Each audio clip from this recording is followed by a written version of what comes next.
The Lord be with you. And with your spirit. A reading from the Holy Gospel according to Luke. Glory be to you, O Lord. Jesus told a parable to the disciples. Can one blind man guide another?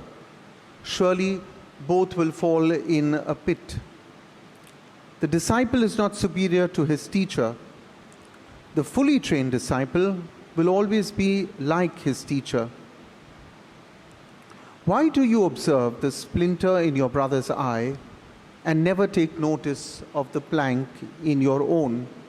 How can you say to your brother, "Brother, let me take out the splinter in your eye," when you cannot see the plank in your own?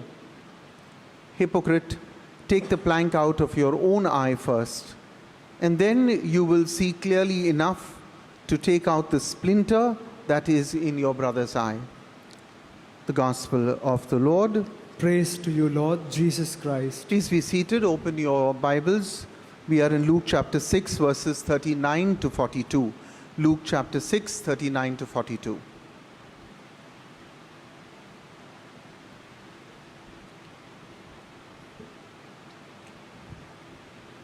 So, my dear sisters and brothers, we're looking at Jesus, who, as I've been saying these last few days in the Gospel of Luke, has reconstituted Israel. Remember, after he selected the 12 apostles stood for the 12 tribes of Israel, he then goes on to begin the Sermon on the Plain.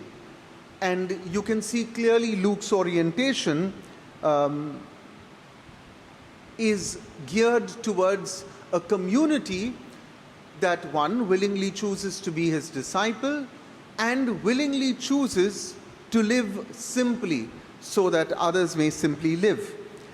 The pericope of today therefore forms part of this great Sermon on the Plain. It's a continuous string of teachings. His teachings all strung together, and it's part of that great Sermon on the Plain, which begins in chapter 6, verse 17, and goes all the way to verse 49. Tomorrow we will complete Luke's Sermon on the Plain.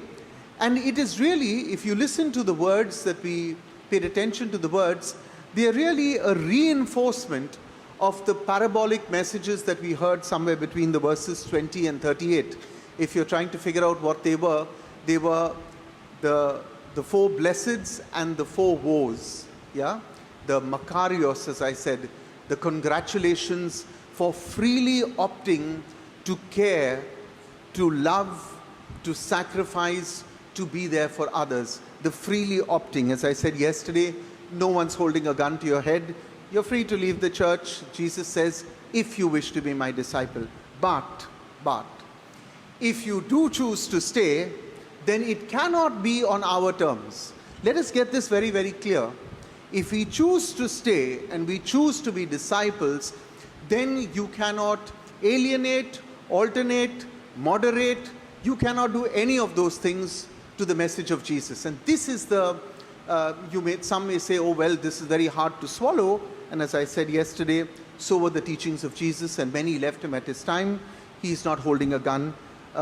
But this is the code by which Jesus wants the reconstituted Israel, his disciples in the Gospel of Luke, and for you and me to live. So let's lay that groundwork very clearly, because yesterday we heard the words, "Judge not and you shall not be judged," and today we hear, the blind can lead the blind into the pit, and then finally, why do you find fault with your brother? Why do you look at the splinter in his eye? So the text of today is now going to become a personal evaluation, not of somebody else's life, but an examination of my own life. And that is what Jesus now wants us to do. When he is exhorting us to remove the plank, remember the plank really translates it better as the log. It's like Jesus is saying, you got a whole tree trunk in your eye, yeah? How can you not see it? You got a whole tree trunk in your eye. So when the whole idea is to remove that tree trunk from our own eye, rather than be focused on a small little splinter in somebody else's eye, I don't like to tell you stories, but many years ago I read I think it was Father Anthony de Mello's parables. He writes very beautifully. If ever you get, pick up those books, The Song of the Bird, and what is the other one? The Prayer of the Frog, part 1 and 2. Really brilliant books for meditation. Take one little passage and then close the book, yeah, and then just meditate on it. And they are simple stories. And I think it was in that book where he mentions, I may have got it wrong, I'm getting old, but there was that little story of a woman who always complained about her neighbor. And she said, such a dirty neighbor I have. Her clothes are always dirty, her house is always dirty, until a very polite friend of theirs said, excuse me, but your window pane is dirty. Yeah? So we are always looking, Jesus is saying, why are you always looking for that splinter in your neighbor's eye? There's a whole log, why don't you remove it? Now, let's not misunderstand Jesus. His words are not to be misconstrued as a denial that other people have failings. Yeah, it is true. Other people may also have failings, but that's not the point that Jesus is making, that we're kind of, saying, oh, everything is with me, the whole problem. Because some of you might be saying, well, Father, you haven't lived with my spouse long enough. Yeah, and you want me to take the log off. I think there are 10 logs in his or her eye. So Jesus is not denying that somebody else may have a problem. That's not the point he's making. He's asking us to look into our own lives, because everyone has failings. The person opposite, we have failings. What is essential? What is Jesus really saying? He's saying, can you identify your own blind spot? Can you identify your own blind spot? I don't know, when you learn driving, one of the things they teach you is about blind spots. Yeah, you can look at the rear view mirror on the top and on the side. But a good driver, I remember one of my uncles, he would always, whenever he was turning the car, he would bend forward and then look. Yeah, because you have a blind spot. There's a particular area. I don't know, I still drive on Maruti, so I don't know whether the modern cars can take care of blind spots. I doubt it does. But Brother Paolo, any idea whether they do it? He doesn't drive a car. He only drives in Italy. And you must come with a statutory warning when he drives, okay? I've said many Holy Marys in the car. No, he's a very good driver, just ribbing him. But the point is this. The point is that even in a car, you have these blind spots. You can't really see. And this is what Jesus is saying. He's not saying, let's deny that the whole world has a problem and only you have a problem. No. He's saying, can you just identify your blind spot? Because that could possibly be the biggest log in your life. Now, here's what Jesus is asking us to do. See, when I become aware of my own inadequacies, my own failings, then I begin to be a little more gentler with other people. Yeah? If I think that there's nothing wrong with me, sometimes I feel that about myself. But when you think that there's nothing wrong with you, then you're very harsh with other people. When you become a little cautious that, yes, yeah, I have my own feelings, then you're very gentle and you don't think the worst of others. Yeah? Now, this problem exists with perfectionists. That's why I said I have a problem. All those who are perfectionists, we think that we are the best. Yeah?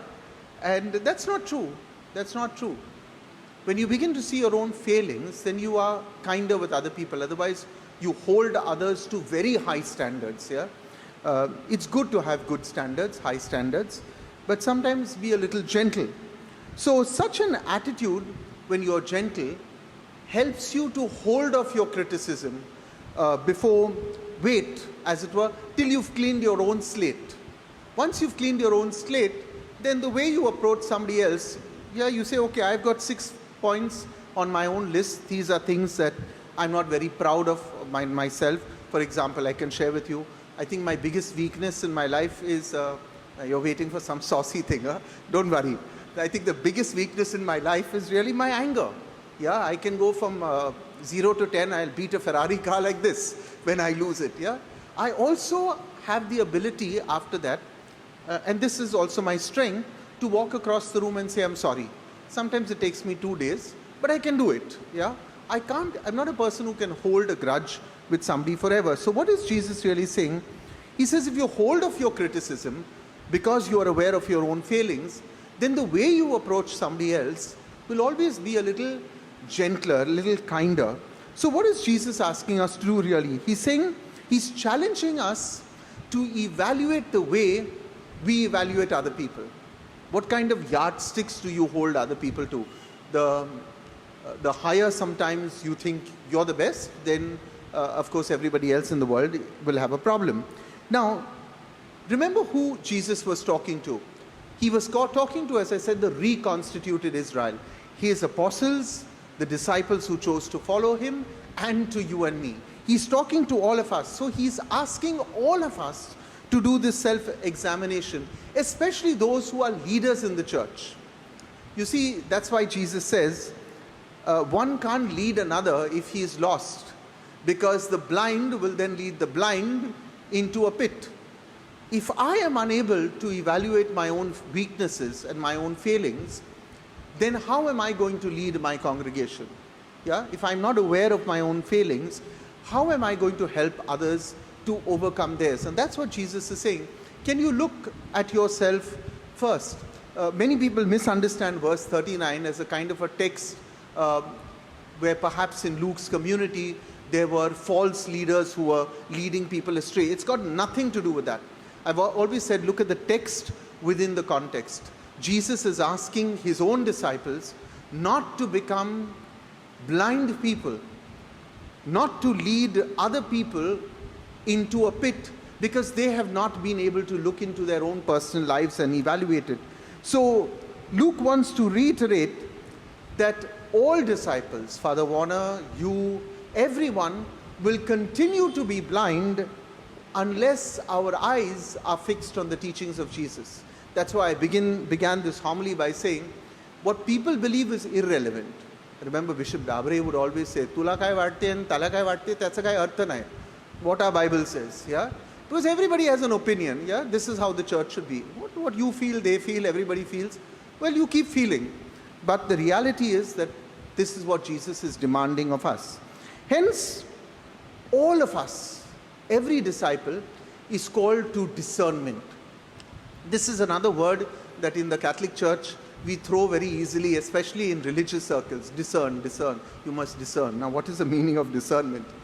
Discernment is a certain contemplation when it is met with action. See, both need to come together. Let me give an example. We very often use this for religious life. We say, have you discerned your vocation? Have you discerned your call? I may have discerned and then I do nothing about it. But when that discernment meets with some action, then it is tangible, then it takes on some life. So I need to think about my responsibility in conformity with the teachings of Jesus. See, I think, I discern them in conformity with Jesus, and then I put that to action. So God really, the intention of God was to protect our hearts. When he gave us these teachings, when Jesus gave us these teachings, he didn't give us these teachings to make our lives difficult. Oh, do I have 10 things wrong with me? Can I condemn my brother or correct my brother before I... No, Jesus was not complicating our lives. He wanted to protect our hearts so that our hearts are not led to sin. And therefore, this process of discernment, I want to talk to my brother who's very annoying, yeah? I have to discern. What should I do, Lord? What would you want to teach me, Lord? And after doing this discernment, I go now to my brother. Remember, I began this homily by saying, other persons may also have faults in them. But now I've discerned, I've looked into myself. And now I bring that to action. How? In conformity with Jesus, where he says, remember yesterday and the day before, in love and forgiveness, and say, can I sit down and talk to you? Now, it's very uncomfortable to do this, yeah? This face-to-face conversation. I'm not very good at it. I'm very good at sending WhatsApp messages. Okay, but what we need to do is to sit down and have a chat. And this is not easy. I don't know whether often you've ever experienced when two people are angry, sometimes when husband and wife are angry, they talk in the third person. Yeah, I call it the WhatsApp chat. They'll say, whatever. Mary, who works in the kitchen, Mary tells her that today we have to buy vegetables. You can go and tell her to buy vegetables, no? But now you don't want to talk to her, okay? So the whole process is I discern, then I call my husband and say, okay, I want you to buy vegetables, and the vegetables you brought yesterday, and that's why I screamed at you, were all rubbish. You need to sit down and look carefully and choose the French beans. Don't let's give anything. So you start a conversation, okay? Now, are these conversations easy to have? No. They are not. Yeah, just think, if everything of life was so easy in our relationships, who would be having a problem in life? So Jesus is not offering us a rose garden. When he says discern, act, no, he's saying, yeah, there are challenges. There are challenges. But can we look at it, discern, and then figure out, okay, how am I going to deal with this? How am I going to deal with that, maybe I will have to think and say, well, how many French beans did you bring that were actually rotten yesterday as compared to what I said? All that you brought was rubbish. No, all that you brought was not rubbish. Now I discern and I realize, okay, I prayed, I said, Jesus, I made a mistake, only 3, but I lost my temper on somebody else, so I condemn this person. This whole process of looking within, of discerning, of leading it to action, and how we do it is what Jesus is calling us to. So yesterday you heard that Jesus said to us, that judge not and you will not be judged. It's impossible. You see, it's impossible for someone not to form an opinion. You must have been very happy when I said it's impossible, and you thought it's impossible not to judge. That teaching of Jesus stays. It's impossible not to have an opinion. Everybody has an opinion. You see, judgment is a later stage of having an opinion. So I may have an opinion about somebody. I may think that I don't think very well of this person. And then I begin a process of discernment. Yeah. So having an opinion is not judging somebody. But when I allow my opinion to be acted upon, yeah, I don't like that particular auntie in the parish, and so I act upon it by telling all the other aunties in my compound group, now all you aunties don't talk to that auntie. Now can you see where we are going? I have an opinion about a particular lady, fine. Maybe she said something to me, I have an opinion. When does it become a judgment? When I put it into action. When I cause this opinion to influence others. When I add a consequence to this opinion. And that is what Jesus is really saying.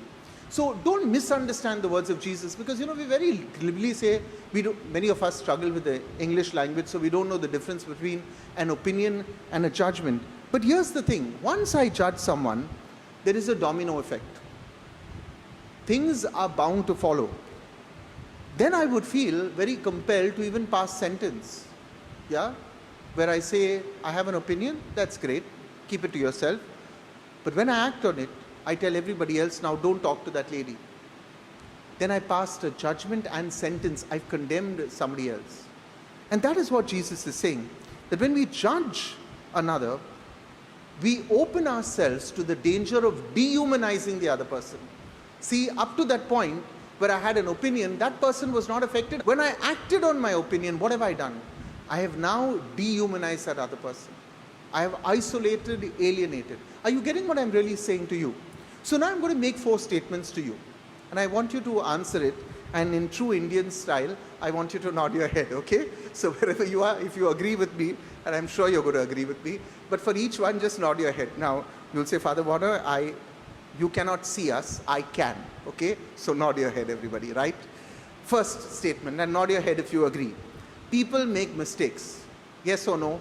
Okay, I can see you're nodding your head. Okay, people make mistakes. Listen to the second one. People make mistakes often. Do you agree? Nod your head. Okay. Third one. People make mistakes daily. Do you agree? Nod your head. Okay. Listen to the fourth one. People purposely make mistakes they regret later. Do you agree? Yes. And here's what I want to say to you. You and I are one of those people which I made mention in these last 4 statements. That is us. That is I who make mistakes. That is I who make mistakes often. That is I who make mistakes daily. That is I who make mistakes purposely and then regret it. That is me. The fact is that we all make mistakes. That is why pencils have erasers. Have you ever realized that? A pencil comes with an eraser because the pencil company knows that you're going to make a mistake. If they knew that we never made mistakes, there would have been no eraser. So, what is Jesus asking us today? And with this, I want to end. He's saying, can you be a little more humane? This reconstituted Israel, this new church, that he's calling us to. Can you be humane? When Jesus is asking us to consider the log in our eye, it's not to compare how is my log bigger than your log and therefore am I a bigger sinner or you are a bigger sinner. That's not the point of Jesus. When he's asking us to consider the log in our eye, he's actually calling us to urgently remove it. He's not calling us to compare it, because most of us think it's a comparison. No, it's not. Yeah? You can't go to heaven and say, Lord, I only have one centimeter left in my eye. It is still existing. What is Jesus asking us? What efforts have you made to remove it? That is what he's asking us to do. I want to end with the words of St. Paul, letter to the Philippians. The first reading was from the Corinthians, beautiful. If you get a chance, please read it yesterday and today. But I want to leave you with the words of St. Paul to the Philippians, chapter 2, verse 1 to 11. And if you ever want to read about the humility of Christ, Christ became obedient unto death upon the cross, all these lines from Philippians, it's a great reflection on Jesus as the perfect example of humility in these matters. And I want to read what St. Paul says to us. He exhorts his community. This is what he says. He says, do nothing from selfish ambition. Do nothing from selfish ambition or conceit. And listen to this. But in humility, regard others as better than yourself. Regard others as better than yourself. I'm going to leave you with one last thought. Jesus Christ did not judge. He only taught us.